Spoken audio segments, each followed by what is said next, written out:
阮准备住，大家好，本样数看Go Go Go， 好不好？应该系民主。今年你来到南州。南州是一家动作出缺融合的所在。我们今天呢要来找一位英华小姐，听说呢她会带着所有的旅客啊来到这边手做 DIY， 当成礼物带回家哦。跟我一起来去看吧。哇哦，一进来就看到很多手做 DIY 商品呢。这个鸟头吊、猫头鹰也是我们今天要教大家讲的单字哦。没关系，我看到英华在旁边了，让我们来去找她吧。然后压下去。Hello， 英华老师好，小朋友你们好。哇，你们在做什么啊？我们在做客家御守，里面呢放着猫头鹰的祝福呢。为什么要放猫头鹰在里面当祝福呢？因为猫头鹰呢在山里面呢，晚上的时候会发出有点像山里面传出那种幸福的声音，所以把幸福放在里面。小朋友，那今天啊，姐姐教你们讲一个客家话好不好？你们知道猫头鹰的客家话怎么说吗？不知道，有一点点难哦。你看着姐姐的嘴巴，鸟头吊，鸟头吊。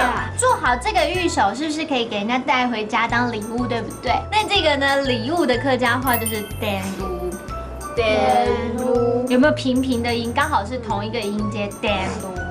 当你教人家做好这个玉手的时候啊，你就可以跟他说，在这里可以自己手做礼物哦。这句话客家话讲法就是，杜拉位，杜拉位，走的，手的，七家走，七家走，杜拉位走的，七家走的路哦。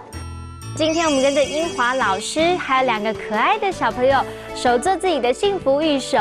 其实呢，带回家当做自己的祝福，送给朋友当礼物也是很好的选择哦。当然了，我们今天认识了新的词，一起来复习一遍吧。来看到第一个词就是猫头鹰，鸟头吊，鸟头吊。第二个呢，来看到就是礼物，电炉，电炉。第3个呢，我们来看到一整句话哦。来看这句话就是，在这里可以自己手做礼物。